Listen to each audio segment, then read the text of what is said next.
I watched the steam rise from the bowl, curling like a sigh into the dim light above the table. The smell was faint, just a whisper of salt and artificial chicken flavor. I didn't bother adding anything to it. No egg, no vegetables, not even a sprinkle of scallion. Just the noodles boiled too soft, floating in cloudy broth. It was the third night in a row. I didn't mind the taste, not really. I minded what it meant. It meant I was saving money. Again, still. The spoon trembled slightly in my hand as I lifted it more from age than emotion, though perhaps the two were finally becoming the same. I hadn't bought groceries for myself in a week. The fridge held a lonely half cabbage and 2 small bottles of soy sauce, but my bank app said my daughter's rent transfer cleared. That was what mattered, wasn't it? That she never had to know how light my bags were, how empty my kitchen could feel. The silence was heavy. No TV, no radio, just the slow tick of the wall clock and the occasional creak of old floorboards expanding with the night's dampness. I used to say grace before dinner back when meals were shared, when plates clinked and laughter echoed across the room. Now I just bowed my head out of habit, or maybe apology. I could hear my neighbor's television through the wall, muffled voices of a game show audience, cheering in the background. It made the quiet on my side feel louder somehow. I took another bite and let the broth warm the back of my throat. It was thin, but it did the job. Like me. Sometimes I wonder when I started calling these sacrifices. Back then they were just choices. Natural ones. I didn't think twice about skipping lunch if the kids needed school shoes, or saying no to a haircut because there was a field trip to pay for. That's just what mothers do. Or at least that's what I thought. I used to joke with my husband that I was a magician turning 1 paycheck into 5 full bellies. He laughed proud of me, but he never quite saw how many of my own needs disappeared in the process. I don't blame him. I never showed him the receipts I tore up the dress I put back on the rack, the concerts I smiled and declined. Tonight, as I slurped the last of the noodles and stacked the bowl gently in the sink, I felt a dull ache settle deep in my chest. Not pain, not even sadness, just the weight of having been invisible for too long. You'd think love would keep a light on in someone's heart, even after the house goes quiet. But maybe love needs more than just giving. I rinsed the bowl in cool water. There were no other dishes. I hadn't cooked in days. There was no one to cook for. The kettle whistled faintly, though I hadn't turned it on. A memory, maybe, of tea brewed after dinner, of hands reaching for sugar, of voices talking over each other. I turned off the kitchen light and stood there in the dark for a moment, listening to the ghosts of dinners past. Then I walked to the bedroom, the floor cold under my soles, and lay down on a mattress that had begun to sag in the middle. I pulled the blanket over me and stared at the ceiling. My stomach was warm, but the rest of me wasn't. There's something bitter about hunger when it's not for food. I felt it crawl into my throat sometimes when I saw other mothers being taken out to lunch, being hugged, being posted about online with captions like "My Queen." I never asked to be praised. I only hope not to be forgotten. I don't think they know I'm eating like this. I don't think they'd even ask. They assume I'm doing fine. Because I smile in every call, even when the calls are short and rushed, and end with, "Okay, Mom, gotta run." Sometimes I want to scream, "Do you know what I've given up for you?" But I don't. I just nod. I say I'm proud. I say I'm okay. And then I go boil another packet of noodles and tell myself it's just a phase, just temporary. But how long is temporary when you've lived most of your life for someone else? That night before I closed my eyes, I pictured a grocery store aisle. I imagined reaching out just once and picking the nicer brand of soup, the one with real herbs. I pictured buying it for no reason other than I wanted it. But even in the dream, I put it back. Some habits die harder than others. There was a little leather purse I carried for years. The corners were scuffed, the zipper stubborn, and the inside smelled faintly of peppermint and receipts. I had stitched the strap twice by hand. It was never quite stylish, but it was mine. And I remember the day it finally gave out right there in the middle of the department store, the strap snapping like a dry twig under too much weight. I was holding it close because I'd wandered in thinking maybe I'd buy myself something for once. There had been a beautiful wool cardigan on the clearance rack, a soft blue the color of calm water. It reminded me of quiet mornings. I held it up to my shoulders and smiled at my reflection, surprised by how good it looked. But then I turned the tag over and did the math in my head. Not just the price, but the ripple it would cause. My daughter had mentioned her rent was rising again. My son's car needed repairs. I put the cardigan back and tightened my grip on the purse just as the strap gave way. People turned. I smiled, pretending it didn't embarrass me. That's something I've become very good at over the years, pretending I don't mind. I walked out of that store without buying a thing, not even a cup of coffee. And as I waited for the bus, watching couples walk past with shopping bags swinging from their arms, I felt that same dull voice in my chest whisper, "You don't need anything. Just keep going." Back at home, I tried sewing the purse again, but the leather was too worn and the needle kept slipping. Eventually, I gave up and folded it away in a drawer, like a chapter that had quietly ended. The next day, I pulled out an old canvas bag, one that used to carry diapers, juice boxes, and sunscreen, when the kids were small. The print was faded, but it held, just like I did. I told myself it wasn't worth spending money on something as frivolous as a new purse. Who was I trying to impress? No one looked at me twice anymore. Not at the market, not at the bank, not even at family gatherings if I was invited at all. Still, there were moments that stung unexpectedly, like standing in line at the checkout, watching the woman ahead of me buy a bright red lipstick and a bar of chocolate. No reason, she said to the cashier, just a little treat for herself. I smiled politely behind her, gripping my basket filled with instant noodles, off-brand laundry soap, and the cheapest pack of toilet paper. I wanted to ask her, when did you decide you were worth that? Because somewhere along the way I stopped asking myself that question. Maybe it happened the day I chose to spend my birthday money on my son's textbooks instead of the massage I was gifted, or the time I had to cancel a dental appointment so I could watch my grandson while his parents worked. I told myself it was noble, it was motherly, it was what love looked like. But sometimes when I pass a mirror and see the sag in my shoulders, the loose thread in my blouse, the buttons that no longer match, I wonder what love costs when it's never returned, not even with a glance, not even with a, "How are you really?" I used to have a drawer full of little dreams, earrings I wanted to buy, a fancy lotion I'd once sampled at a counter, a book I never dared to purchase new. That drawer became a graveyard, full of cut-out coupons that expired, wish lists that no one asked about, and things I would have wanted if only wanting didn't make me feel guilty. I remember once years ago, my son asked me what I'd do if I won the lottery, and I laughed and said I'd buy you a house. And he laughed too. He didn't notice that I never once said I'd buy something for myself, not even shoes. Not even a bed that didn't make my back ache. And now here I am still living like that, as if life is something that must be budgeted down to the last spoonful, as if joy is a coupon I'm not allowed to clip. But lately I've started to see things differently, not with anger, not with regret, but with quiet awareness, a realization that maybe I was so busy pouring into everyone else's cup I didn't notice mine had gone dry. And now, with nothing left to spill, I sit at the table with my cheap noodles, and I wonder if it would really break the world apart for me to buy the cardigan next time. Just once. It was a Tuesday, cold and damp, the kind of day that clings to your bones, and makes the silence feel heavier.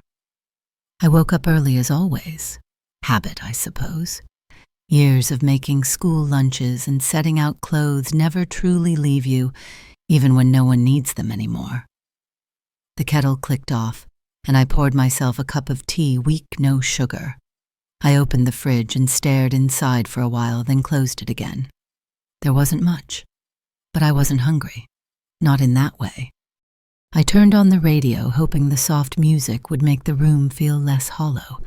The calendar on the wall caught my eye, the date circled in faded blue ink. My birthday, 72.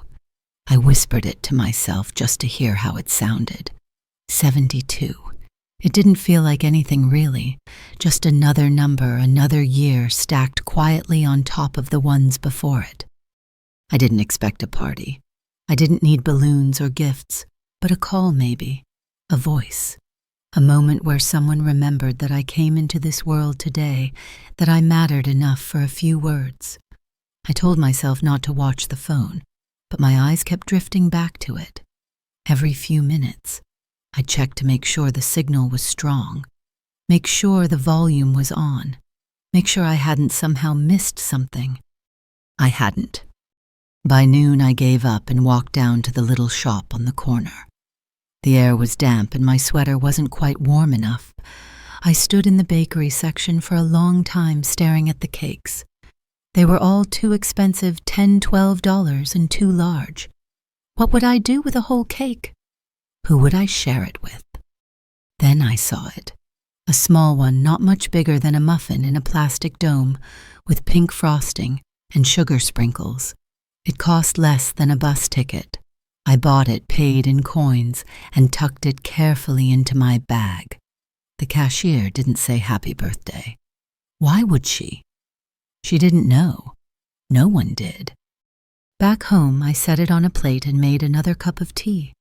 I lit a match and held it over the cake, letting the flame hover just long enough to imagine it was a candle. Then I blew it out. No wish, no song. Just the quiet exhale of a woman marking her own day with a puff of smoke and a crumb of sweetness. I took one bite. It was too sweet, too artificial. I smiled anyway. For a second, it felt like celebration.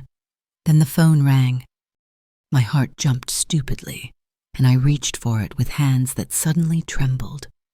Spam. A recorded voice offering me a new car warranty. I hung up before it finished. Then I laughed. Not because it was funny, because if I didn't laugh, I'd cry. And crying over a birthday felt childish. So I stood, washed the plate, and put the rest of the cake in the fridge. It stayed there for 4 days before I threw it out. No one called. Not that day. Not the next. A week later, my daughter texted a photo of her kids at a birthday party, someone else's. "Look how big they're getting," she wrote. I wrote back a heart emoji. I didn't mention my day.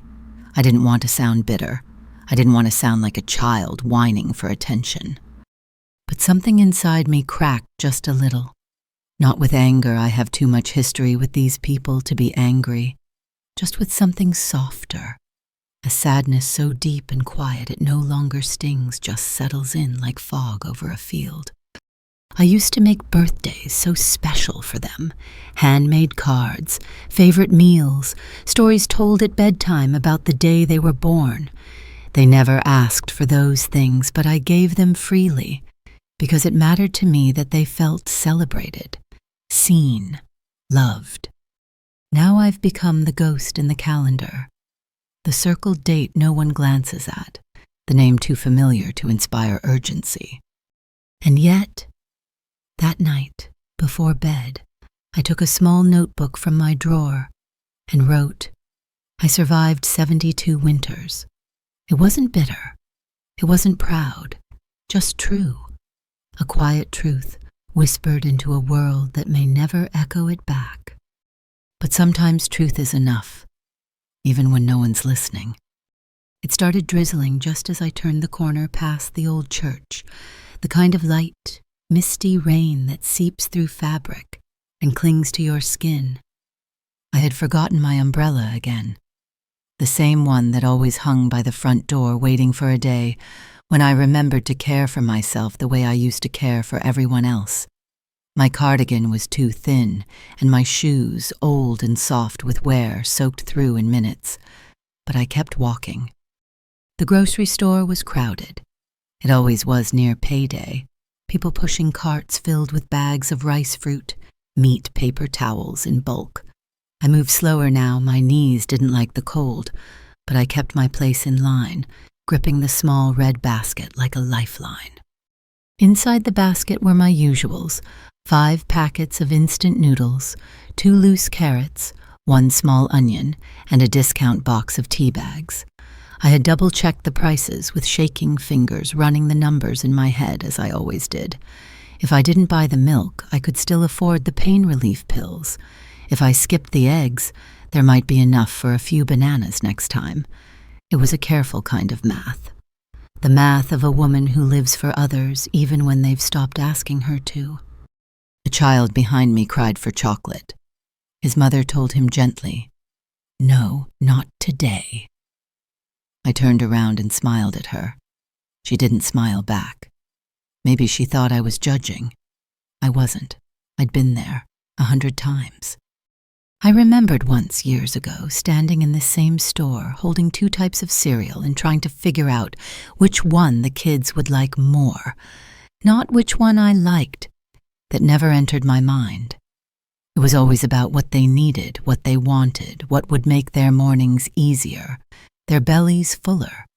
And now, decades later, I was doing the same for them again, in a quieter, sadder way, wiring small amounts of money into their accounts whenever I could. They never asked. They never refused. They just accepted it like the sun rising, as if it was still my duty to make sure they had more than I did. The line moved slowly. I shifted my weight from one foot to the other, feeling the ache creep up my spine. An older man in front of me was buying shrimp and wine. I wondered if he had someone to share it with, a wife waiting at home, a table set for 2. I had no such scene waiting for me, just a bowl, a chair. Silence. When it was my turn, the cashier didn't look up. She scanned the noodles, the onion, the carrots. She frowned at the box of tea. The barcode was faded. I apologized quietly for the delay. She punched in the number manually. I paid in coins. Not out of poverty necessarily, but because I had been saving them for days, tucked into a little pouch in my kitchen drawer. Pennies, nickels, dimes.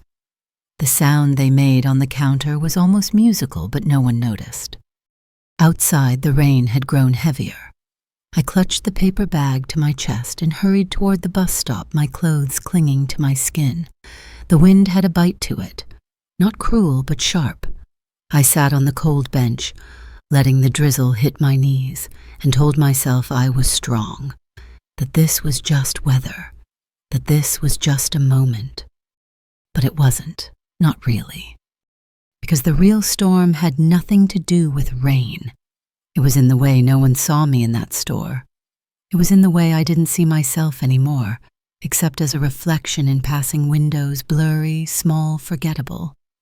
I used to come home from these errands and tell someone about them. My husband when he was alive. The kids when they still had time to listen. Now I unpack my groceries in silence. I line up the noodles like tiny soldiers, tuck the carrots into the crisper drawer, and place the tea on the shelf like a reward I haven't earned. That night I wrapped myself in a blanket and stared out the window. The glass was fogged and the streetlights blurred into halos. I watched strangers walk by with umbrellas, couples leaning into each other, laughter rising above the rain. And I thought, not bitterly, just truthfully, I'm so tired of being useful. Useful was once my whole identity. The fixer, the giver, the one who always had a plan. But now, when there's no one left who truly needs me, I don't quite know what I'm supposed to be. The next morning, the noodles boiled quickly. I sliced one carrot thinly and added it to the pot, just to feel like I was cooking something real. I ate slowly, watching the sky lighten. The rain had stopped, but the chill remained. It sat on the edge of my kitchen counter, next to the window, where the afternoon sun spilled in around 3 o'clock. Each day, a faded glass jar with a rusted lid and a peeling sticker on the front. It used to hold strawberry jam years ago, back when we still had toast and laughter at breakfast. But now it held something else. Coins, folded bills, a quiet kind of desperation disguised as love. On the front I had scrawled in shaky handwriting for emergencies. Only the emergencies were never mine.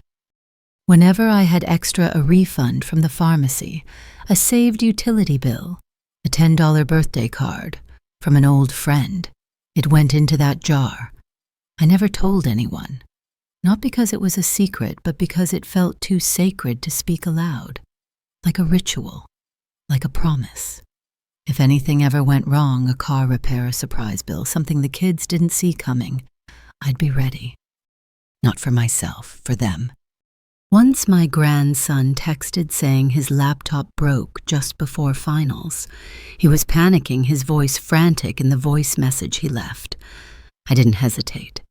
I opened the jar, counted what I had, and walked 3 blocks to the bank to wire him what I could. It wasn't enough to cover the laptop entirely, but it helped. He replied with a heart emoji and, "Thanks, Grandma. You saved me." And then, silence. No follow-up, no call, no asking where the money came from or what I had to give up to send it. He never knew that I skipped my heating bill that month, or that I wore double sweaters to bed and boiled water to fill an old hot water bottle just to sleep through the cold. I never told him. That would have made it about me, and it wasn't supposed to be about me. But that's the thing. It never is. Not when you're the mother, not when you're the one who always figures it out. That jar was supposed to give me peace. Instead, it slowly became a monument to all the things I denied myself in the name of motherhood.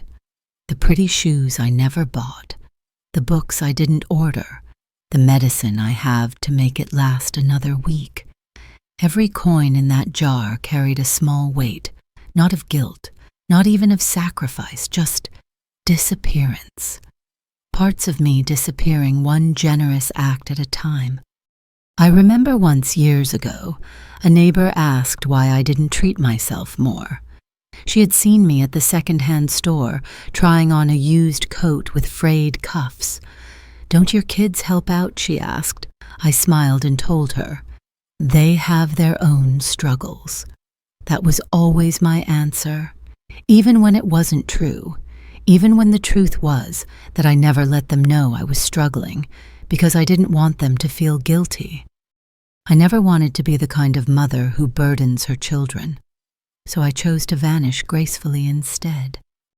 The jar clinked when I added coins to it, and sometimes late at night I'd sit at the kitchen table just turning those coins over in my hands, imagining what they could do.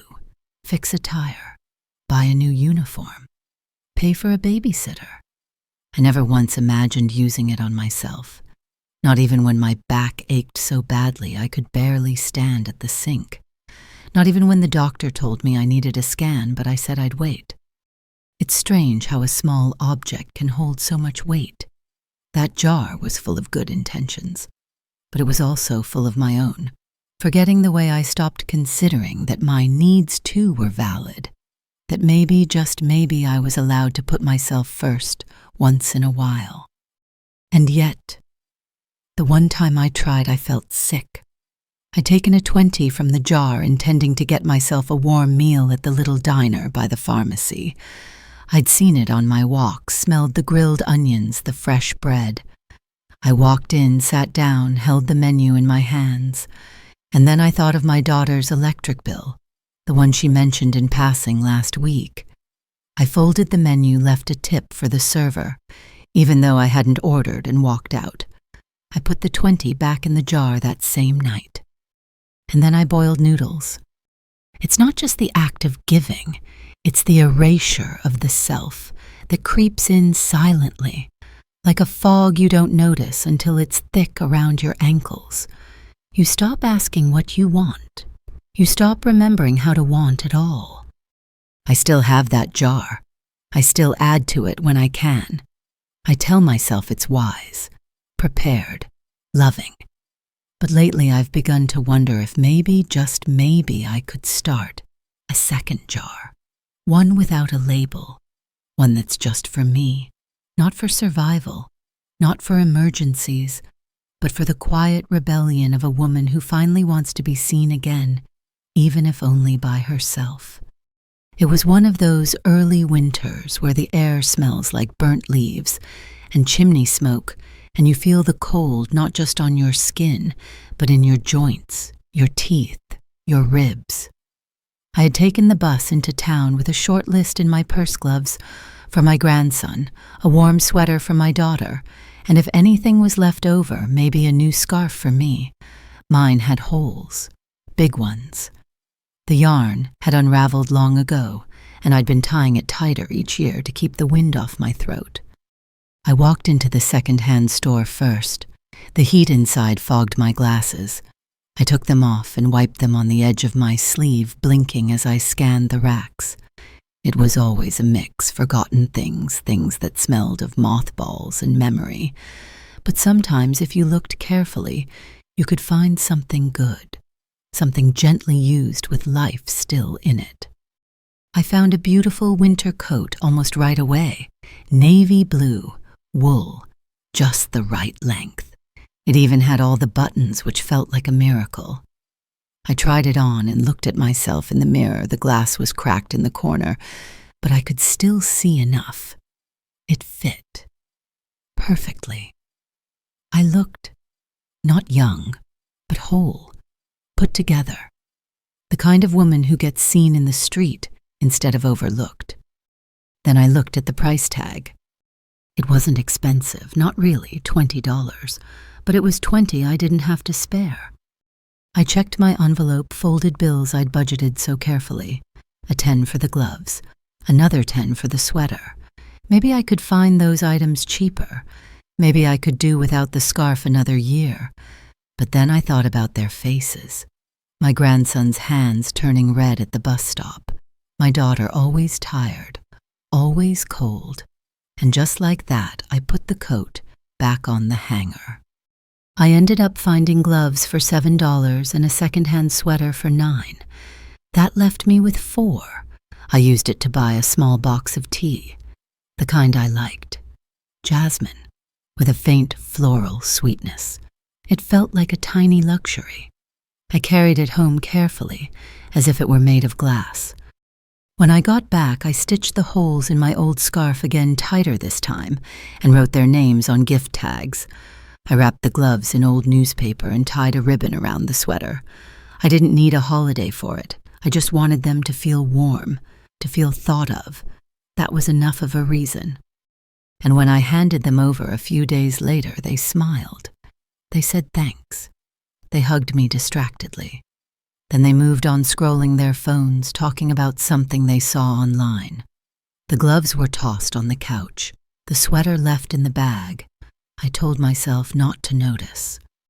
I sipped the jasmine tea that night and told myself it was enough, that their comfort was my reward. But I'll admit, I had dreamed just a little of hearing. But what about you, Mom? Did you get something warm for yourself? That question never came. I don't know when I learned to stop expecting it. Maybe after the first few years of watching their birthdays grow elaborate, while mine slipped quietly past. Maybe after I saw how easily they assumed I'd sacrifice as if I were a fountain that never ran dry. They didn't mean harm. That's what makes it worse. This kind of forgetting isn't sharp. It's soft. It creeps in through the cracks. It happens when they stop seeing you as someone who might need to. I kept the receipt from that coat, just in case I changed my mind. But by the time I passed the shop again, it was gone. Someone else had bought it. I hope it keeps her warm. I hope she feels seen. The next winter, I found another coat. This one was beige with a stain on the cuff. I bought it for $5. It didn't fit right, but I wore it anyway. There's a quiet kind of strength in loving people so much you disappear behind them. I used to think that made me noble. Lately, I wonder if it just made me vanish. Still, I loved them. First-class love, full-hearted, unquestioning. Even in my second-hand coat, my heart beat, as if it had never been worn out. Even when the buttons fell off, I sewed them back on. Even when they forgot to say thank you, I smiled and told them I was fine. Because when you love someone with everything you have, you don't measure what you're given back. You just keep giving, until one day you realize you've been walking through winter with your coat unbuttoned, and no one ever noticed you were cold. I sat in the armchair by the window, the same one where I used to rock my children to sleep. The cushion had lost its shape over the years, but the wooden frame still creaked in that familiar rhythm when I shifted my weight. Outside, the wind rustled the trees, and the sun fell low across the yard, staining everything gold and quiet. I had made a cup of tea the jasmine kind, and set it on the windowsill beside me. It was the kind of hour that begged for company, or at the very least a voice. I picked up the phone from the side table and checked the screen. No messages, no missed calls, nothing. I hadn't heard from my son in 3 weeks, my daughter in longer. I used to try and count the days between their check-ins, thinking maybe there was a pattern. But there wasn't. Not really. Just long silences, interrupted by brief, hurried conversations where I was always the one to ask questions, and they always had to go just as the answers began to mean something.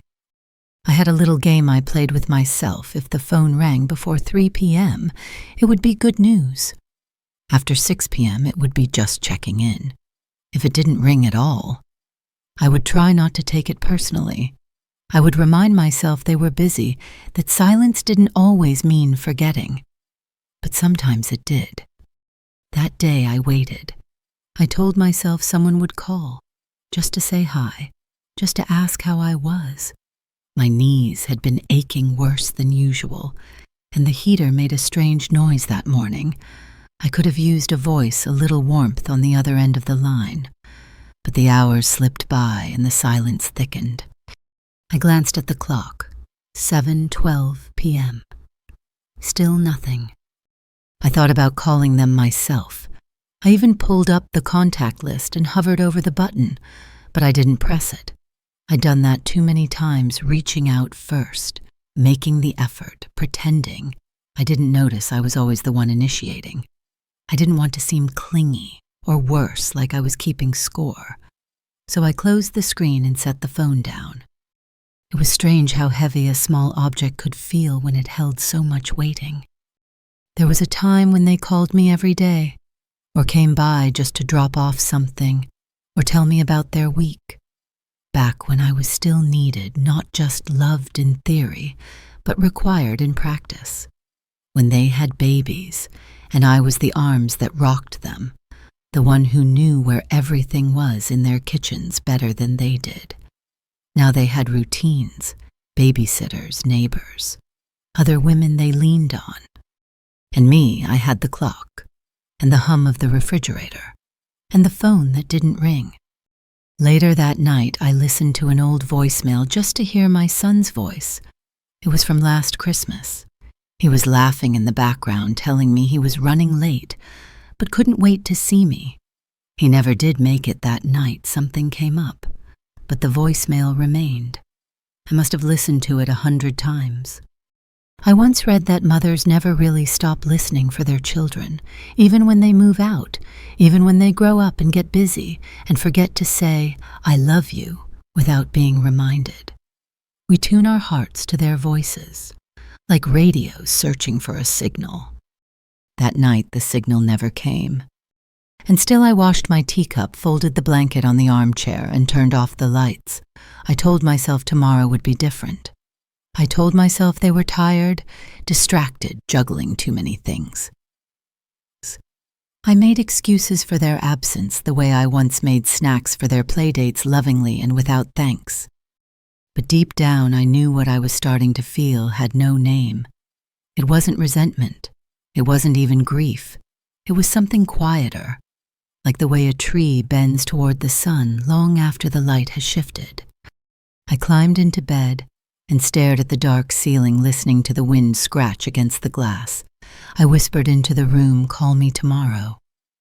Okay, like I used to whisper sweet dreams when they were little. The difference now, no one answered. Holidays used to mean something. The smell of cinnamon, the clatter of pans in the kitchen, laughter coming in waves from the living room.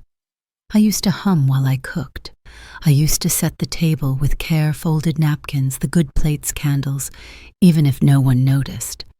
Now the holidays arrive like shadows. They pass me by quietly, like I've become a house at the end of a street no one drives down anymore. That year I waited for the invitation that never came. It started with a text. My daughter sent a group photo, all of them smiling around a table. The turkey was golden, the glasses full. Even the dog had a little sweater on. They looked happy. They looked full. And I wasn't in the picture, not just literally, not even in the thought of it. The caption read, "Grateful for this crew," with a heart emoji. I stared at that message for a long time, rereading the words, trying to feel the warmth that was supposed to come with them. But all I felt was a slow coldness spreading through my chest. Not anger, just that familiar hollowness, like standing in a doorway that used to be yours, watching others laugh inside and realizing they've stopped looking for you. They hadn't invited me. Maybe they thought I'd be busy. Maybe they assumed I wouldn't want to travel. Maybe they just forgot. I told myself all of those things. I told myself I wasn't hurt, but I was. I had bought a small bag of cranberries that week just in case, and a box of stuffing. I'd imagined bringing it over, helping out in the kitchen, sitting at the corner of the table like I always used to. But that night I cooked for one. I boiled the cranberries, added too much sugar, and ate them with plain rice and a cup of tea. I set the table anyway, not because anyone would see it, but because it made the evening feel less like an accident. I put a placemat down, lit a small candle, folded a napkin. I sat on one side of the table and looked at the empty chair across from me. I tried to imagine someone sitting there, my son maybe, or my daughter when she was younger, laughing with a mouth full of mashed potatoes. But the chair stayed empty, the flame flickered, the food went cold halfway through. I didn't cry. I've learned not to. Tears feel too loud in a house this quiet. I thought of the times I made room for everyone, how I squeezed extra chairs into corners, how I told guests, "Don't worry, we'll make space." I always believed in making space in hearts, in homes, in calendars. But now it seems the world has grown smaller around me, and there's no space left for me at their tables. The next morning, my neighbor waved from across the fence. She asked, "Did you have a nice holiday?" I nodded and said, "It was peaceful." That was true in the most sorrowful way. Peaceful like snowfall in an empty town. Beautiful, but cold.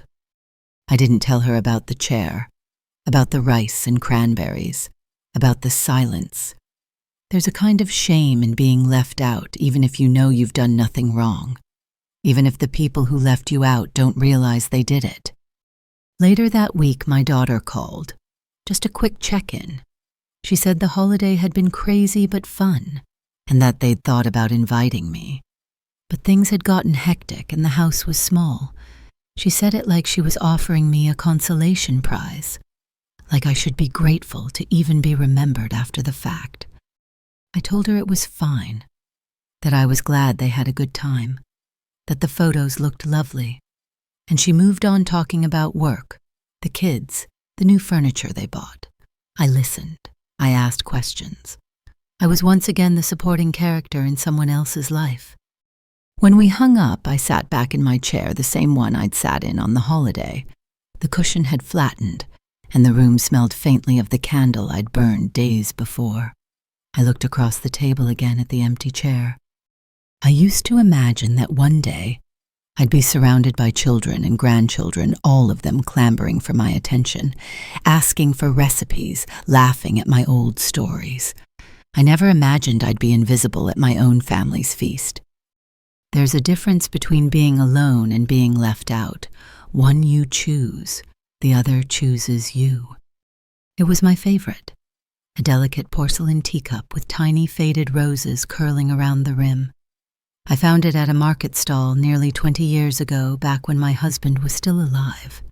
He said it looked like me, soft, old-fashioned, a little chipped, but full of grace. I laughed at the time, but I cherished that cup. I always reached for it, even when newer ones lined the cabinet. I was rinsing it one morning when it slipped from my fingers and hit the edge of the sink. The crack wasn't deep, just a thin silver line running along the curve like a thread of regret.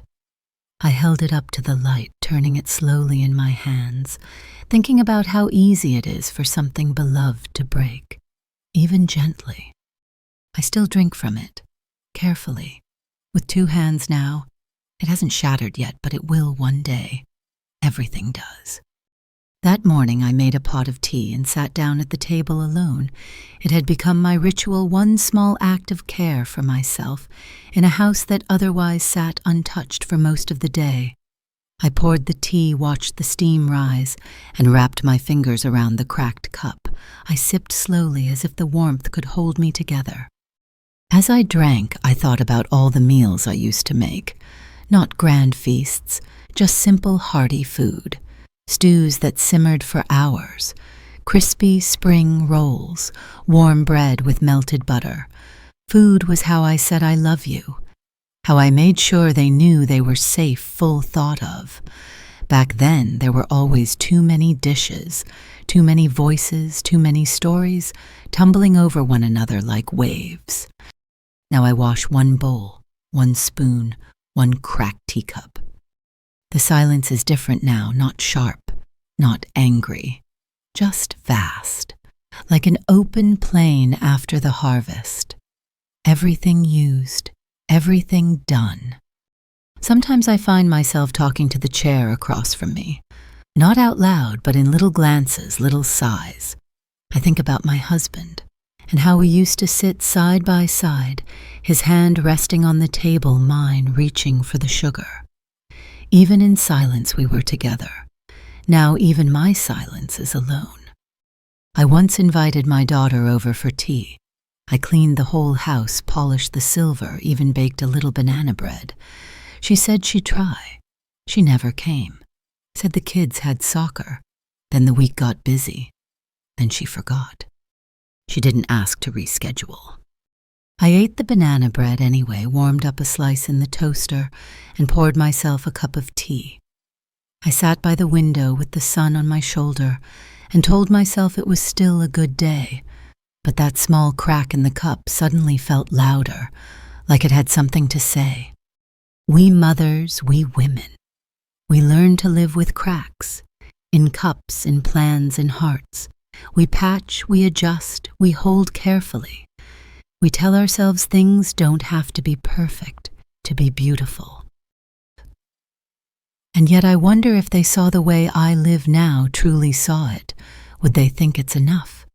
Would they still say, "You're strong, Mom," without realizing that strength was never the point, that I'd give anything to be held just once, instead of always being the one holding everything together? I thought about throwing the cup away, about letting it go instead of waiting for it to break in my hands, but I couldn't. That cup with its little roses and hairline crack was the last thing I used that made me feel like myself. Not the mother, not the giver, just the woman who once stood at a market stall and chose something pretty just because she liked it. That woman feels like a stranger now, but sometimes when I drink my tea slowly enough, I catch a glimpse of her in the reflection of the window, soft, tired, but still here, still whole in her own way. The basket was small light. Just a few items, 2 blouses, a pair of slacks, my nightgown, and 3 hand towels. I'd done the wash the same way I always had. Warm, cycle, gentle soap, a capful of softener that smelled faintly of lavender. There wasn't much left to launder anymore, but I still folded everything with care, as if someone might be watching, as if someone might come through the door and say, "Thanks, Mom. I don't know how you make everything smell so nice." But no one said that. No one came. I stood by the window as I smoothed the towels into perfect thirds and stacked them neatly in the linen closet. I don't know why I still folded the way I did when no one else was here to use them. Habits, maybe, or muscle memory, or maybe something deeper, something like hope, not loud or demanding, just the quiet kind that lives in a woman's bones even when the world forgets her. There used to be piles of laundry sorted by kid, by size, by sport, towels from baths, from soccer games, from beach trips, tiny socks that went missing in the dryer, my husband's work shirts always needing pressing, and me somehow always the last to wash her own things. I used to joke that I lived in the laundry room. It wasn't far from the truth. Now the machine hums once a week at most. I open the dryer and find it almost empty. And still I fold each item with the precision of someone who believes small things matter.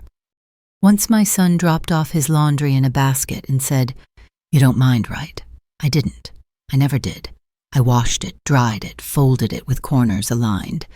He picked it up and said, "Thanks," without looking, without asking how I'd been. I remember standing in the doorway after he left, holding the basket to my chest, like it might give me back the warmth that had just walked out of the house. It never does. Lately, I've started folding even more carefully, not because anyone notices, but because it feels like the one thing I still do with love that hasn't been taken away or ignored. My love used to be visible in lunches packed in school uniforms, ironed before sunrise in hospital corners on beds when they were sick. But now the love is tucked away in neat stacks in drawers that only I open. It's funny how the most mundane acts can become sacred when they're the only form of intimacy left. I smooth wrinkles out of pillowcases, as if I'm preparing for someone to come home. I iron a blouse I might not even wear. I fold my nightgown and set it by my bed, pretending that order is a kind of presence. Sometimes I walk into my children's old rooms and rearrange the sheets, not because anyone's coming to stay, but because I want it to look like I'm ready, like I haven't entirely given up. I once found an old sock of my grandson's in the back of a drawer, tiny, faded, with a little dinosaur on the ankle. I held it for so long my tea went cold. I could still remember the way he'd run through the hallways in those socks, shrieking with laughter. Now he wears sneakers I couldn't afford and spends holidays somewhere else. I don't blame them. I really don't. Life moves fast, and people forget the hands that held them, especially when those hands never asked for anything in return.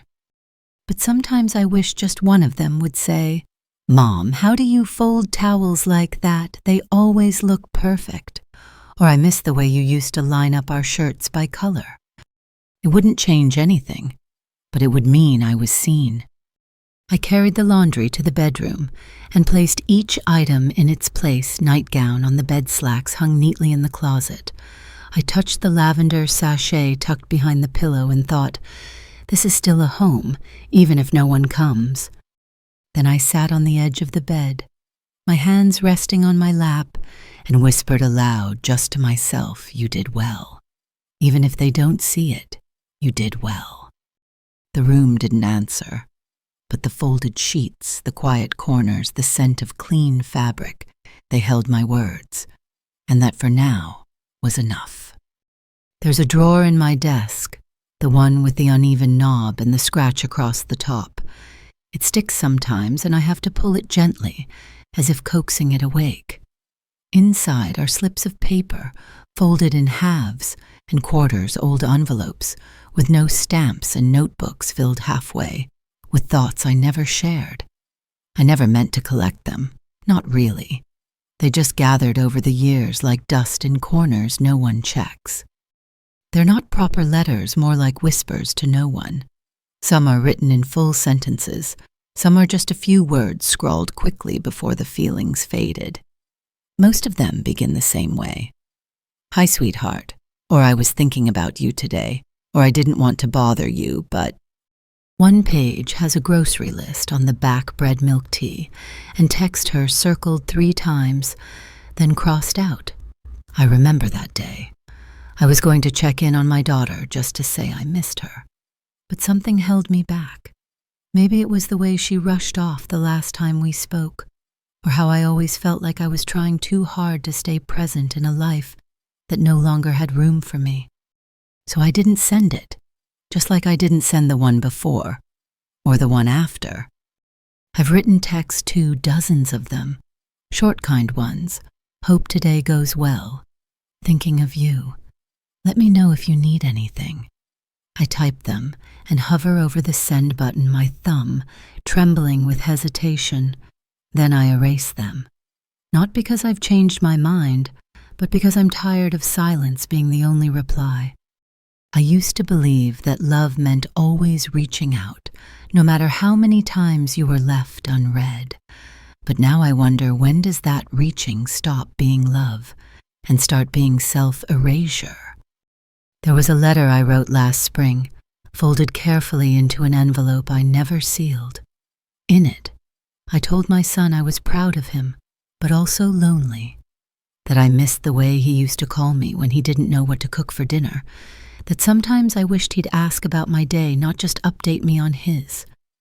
I wrote the words slowly, wiping away tears that surprised me. I never gave it to him. I didn't want to guilt him.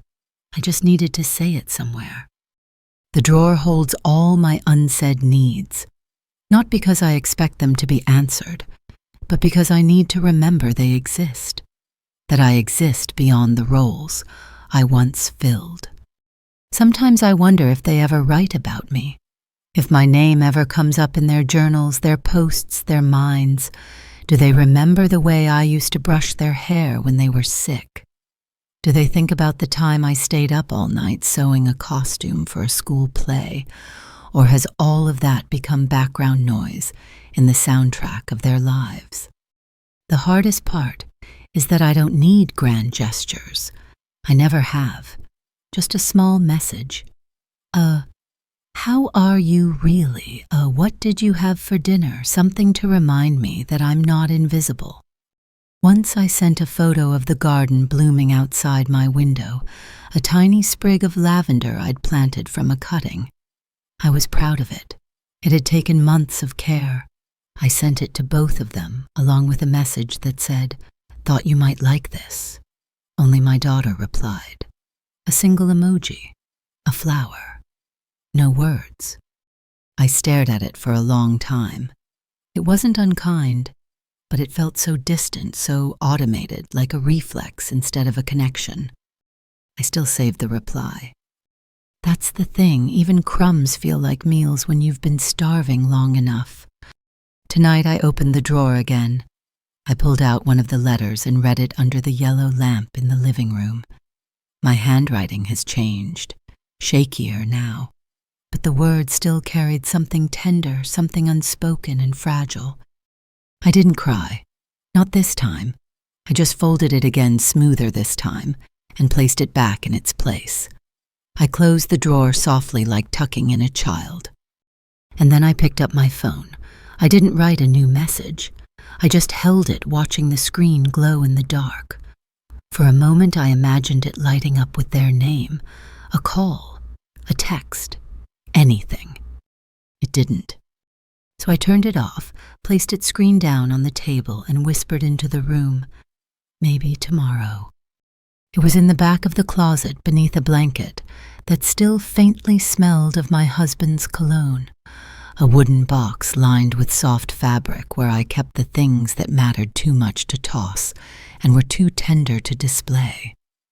Baby teeth, a pressed flower from our wedding day, my daughter's first letter to me in crayon, "Mommy, I love you so much I can't stop." And on top of it all, the photo of my son in the coat I made him. He was 19, barely a man, about to leave for college. Money was tight that year, tighter than anyone knew. He'd outgrown everything, and I didn't want him to arrive in a new place wearing something that made him feel small. So I stayed up 3 nights in a row sewing that coat. I picked a deep forest green, warm mature with buttons I'd saved from an old uniform. I lined it with satin, stitched the pockets carefully. When I gave it to him, he smiled and said, "It looks like something from a catalog." He wore it in the picture, standing in front of the bus station, arms folded, proud and freezing. I remember taking that photo, my breath visible in the cold air, my heart stretched between pride and grief. My boy going off into the world wearing something I made with my hands and my love. It felt like a piece of me going with him. Years later, I saw it online, listed on a resale site. Handmade men's winter coat barely worn. I stared at the screen for a long time. The photo was clear. I recognized every stitch, the satin lining, the button I had to replace at the last minute with a mismatched one because I'd run out of thread. I felt my breath catch the way it had that day in the cold. Only this time, there was no pride in it, just a quiet unraveling. He didn't tell me he'd gotten rid of it. He never mentioned it at all. Maybe he thought I wouldn't notice. Maybe he thought it didn't matter, just a coat. But it wasn't just a coat. It was nights of worn hands. It was love shaped into warmth. It was me trying to shield him from the world, even when I couldn't go with him. And to see it sold, measured in dollars and barely worn, made me feel foolish, as if I'd been the only one who saw value in it. After that, I stopped making gifts by hand. I stopped knitting scarves I knew would never be worn. I stopped baking treats that went untouched. I told myself it was practical, that people changed, that no one wanted homemade anymore. But it wasn't just that. It was heartbreak, dressed up as realism. Because when you give someone something made from your time, your care, your sacrifice, and they treat it like clutter, a piece of you breaks. But still I kept giving, small things, quietly. Once I left a bag of groceries at my daughter's door when I heard she'd been sick. I didn't write my name. I just tucked it into a reusable bag with lemon tea soup cough drops and her favorite crackers. She called the next day and mentioned someone had left them. Maybe a neighbor, she said. Lucky me. I said nothing. I told myself the act still mattered, even if the story was never complete. But inside I wondered, how long can a person keep giving without ever being seen? I sat down with the photo of my son in the coat and traced the edges. I didn't cry. I rarely cry anymore. Not because I'm strong, but because tears need space, and I've become so small inside, so quiet. I simply placed the photo back in the box and covered it again with the blanket. That night I lay in bed and thought about all the gifts I've wrapped in my life, not just presents, but sacrifices. The hours, the dreams, the energy no one witnessed. And I realized something: they weren't just for them. They were also a way I kept myself whole. Loving is how I stayed alive. But maybe, just maybe, the next gift I wrap should be for me. Maybe I'll write my name on the tag. It's the phrase I hear the most, even if no one says it directly. It lingers in the way they answer the phone. Casual, rushed, always assuming I've called just to chat, not because I might need something. It's in the messages that come days late with "sorry, been crazy busy," as if that explains away the space where concern should have lived. They think I'm fine because I've always said I was. And for a long time I believed it too. After all, I was the strong one, the one who didn't complain, the one who made do, who smiled and said, "I'll figure it out," even when figuring it out meant skipping meals or stretching medication past its safe date. I made fine into a kind of armor, wore it so long it began to look like skin. But fine isn't the same as okay, and lately I've begun to feel the difference more than ever. I eat instant noodles, not because I like them, but because they cost 19 cents a pack, and I can make them with boiling water from the kettle when my knees are too stiff to stand at the stove. I keep the lights off in most rooms now. I tell myself it's for the electricity bill, but truthfully it's because I've stopped needing much light. No one visits. There's nothing to illuminate. They think I'm fine because I don't ask for help, but I've learned the hard way asking means waiting, hoping, and then too often being disappointed. One time I hinted to my son that my back was getting worse, that the stairs in this old house were becoming more difficult. He nodded and said, "You should get that looked at before changing the subject to a podcast he liked." I laughed and listened. I didn't say what I meant. I didn't say I was hoping you'd ask if I wanted to come stay for a while, or even, "Would you mind picking up my prescriptions sometime?" I didn't say it because I knew he thought I was fine. I remember my daughter once told someone at a family gathering, "My mom is so independent. It's like she never ages." Everyone laughed. I smiled.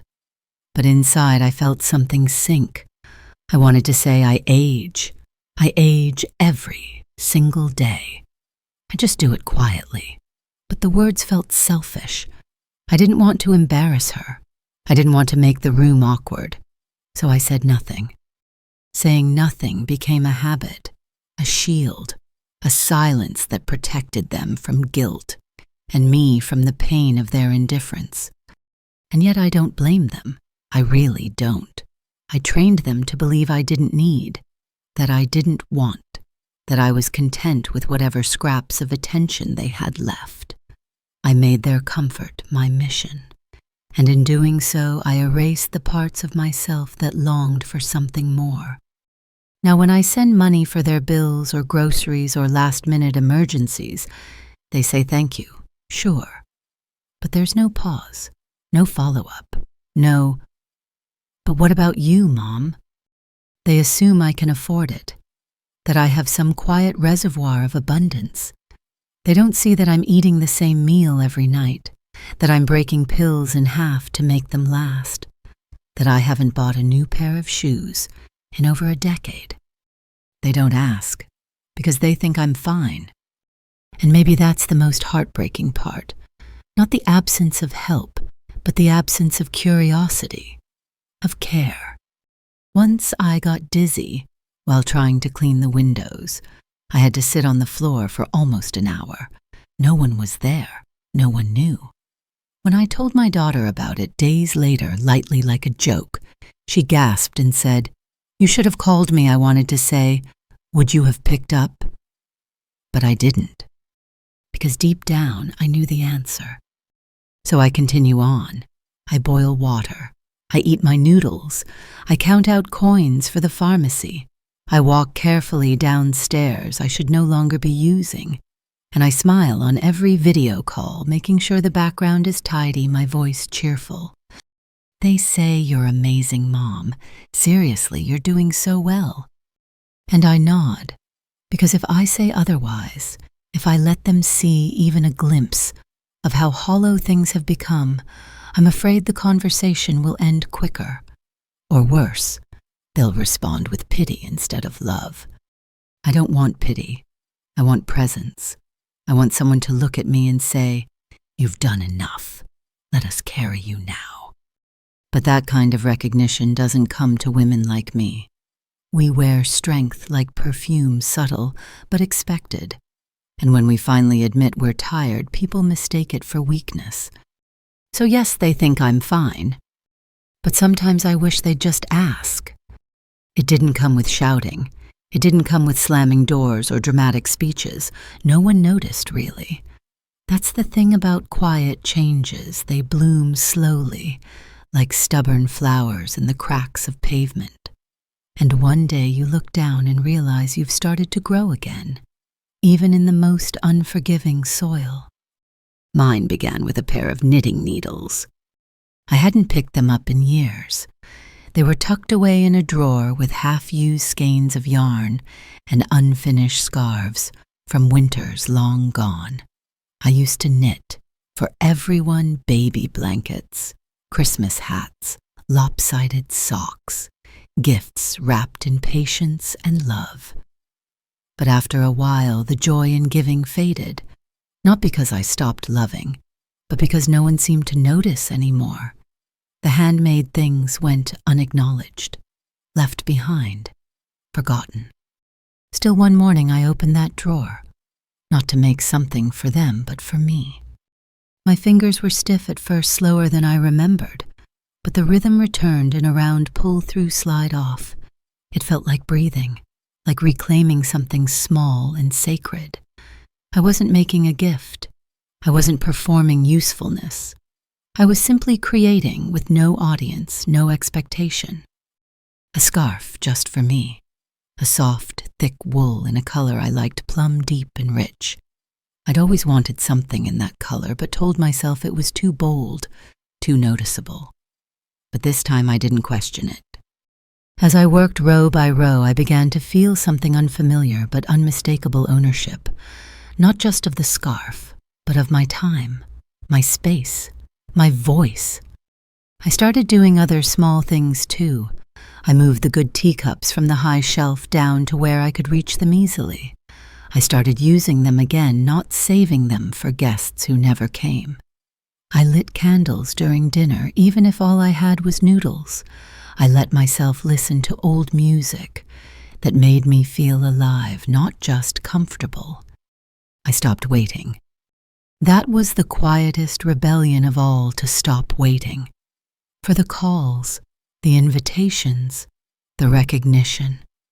I stopped performing the version of myself they were used to, the always available mother, the background support, the selfless silhouette. I didn't become harsh or cold. That's not in me. But I began answering differently. When my daughter called, asking if I could send a little help this month, I hesitated. For the first time, I said I'll see what I can manage. And when I hung up, I didn't reach for the jar. I reached for the kettle and made myself tea. When my son texted late at night, "Hey, can you check this form for me real quick?" I waited until morning, not out of spite, but because I was asleep, because my time matters too, because I am allowed to rest. They didn't notice the shift, not right away, but I did. The scarf grew longer. I wrapped it around my shoulders one evening and looked at myself in the hallway mirror. The color startled me. It wasn't soft or neutral. It didn't fade into the background. It made me visible to myself, if no one else. There is a power in that, in dressing yourself with dignity when no one is watching, in lighting candles when no one is coming to dinner, in folding your towels with care, not because you must, but because you are worthy of beauty, even in solitude. That scarf and the things that followed were not declarations of war. They were quiet reclamations, soft no's in place of automatic yeses, pauses instead of apologies, silence not from defeat, but from peace. I still love them. I still answer when they call, but I don't offer pieces of myself without thinking now. I don't race to fill every gap. I let the gaps be. Let them notice or not. That's no longer my burden. And when I sit by the window now, tea in hand wrapped in plum-colored yarn, and my own soft defiance, I don't feel invisible. I feel whole. Not because they see me, but because I finally do. It started with something small. A hot meal at the diner I always passed but never entered. For years I'd told myself it was too indulgent, too wasteful, that $15 spent on a plate of roast chicken and mashed potatoes could go toward a utility bill, a birthday envelope, a wire transfer to one of the kids. I had walked past that window in the cold more times than I could count, watching strangers laugh and eat under the soft yellow lights, always telling myself not for me. But that day, a Tuesday, I stopped. It wasn't planned. I was coming back from the pharmacy, my knees aching, my stomach empty. I hadn't eaten since the night before, and something inside me, not loud, not angry, but clear, said, "Enough." So I went in. The place smelled like comfort, real food, real warmth. The waitress smiled and said, "Just one." I nodded. She led me to a booth by the window. I sat down slowly, feeling like a trespasser in someone else's life. But then I picked up the menu. I ordered what I wanted: roast chicken, mashed potatoes with gravy, and a slice of warm apple pie. And when the plate came, I didn't rush. I didn't calculate the cost per bite. I didn't think about who else I could be feeding with this money. I just ate, slowly, deliberately, with both hands on the table and my back straight. Every bite tasted like something I hadn't felt in years. Permission. Permission to be cared for, even if only by myself. No one called during that meal. No one texted. I didn't check my phone. I just let the silence sit beside me like an old friend. For once, it didn't feel empty. It felt earned. Afterward, I paid in cash. I even left a tip generous, more than expected. Because I wanted to. Because I could. Because I am allowed to be more than someone else's background character, more than the invisible support beam holding up a house no one looks at anymore. That night, I didn't boil noodles. I didn't sit by the phone. I took a long bath and used the nice soap I'd been saving. For what I didn't know, but I used it. Because I wanted to smell like lavender even if no one else noticed. In the mirror, my face looked older than I remembered, but also softer, freer. I wrapped myself in my plum-colored scarf and stared back at the woman I'd always hidden beneath usefulness and restraint. And I said softly, "You've done enough." Not out of exhaustion, not from bitterness, but from truth. I still love them. I always will. But I no longer confuse loving with disappearing. I don't owe them my silence. I don't owe them my hunger, my frayed sweaters, my carefully erased needs. I can still be generous, but not at the cost of vanishing. I haven't told them. I don't need to. The shift isn't theirs to witness. It's mine to live. Now, when I fold my laundry, I light music. When I eat dinner, I use the good dishes. I take walks not to tire myself out, but to feel the wind move through me like something sacred. And when I pass a mirror, I sometimes stop, just to nod, just to acknowledge her. The woman who once gave everything. The woman who is now learning to give to herself. Not loudly, not dramatically, just fully, and for once in her own name. The light in my kitchen is soft now, the sun long gone, the house still. I sit at the table with a warm cup of tea, jasmine steeped just right, and I breathe. No one is coming, no one is calling, and still I am not lonely. I have sat in the silence. I have lived in the hunger. I have folded and poured and given myself to others until I forgot what it meant to take up space in my own life. And now in this gentle hour, I take it back slowly, breath by breath, without apology. There is power in the quiet kind of reclaiming, in saying no more, not with bitterness, but with clarity, in choosing to buy the soup I want, in keeping the coat that fits me, in walking past the shelf of sacrifices and picking something just for me. They may never notice, they may never ask, but that no longer defines me. I am not a pantry. I am not a wallet. I am not a folded towel waiting on a shelf. I am a woman, worn but not broken, tired but still full of something soft and strong. They forgot me. But I never forgot myself. I used to think silence was what happened when love faded. Now I know sometimes silence is the beginning of something new, a clearing, a breath. And in that breath I hear myself clearly for the first time. Not mom, not helper, not giver. Just me. And that is enough.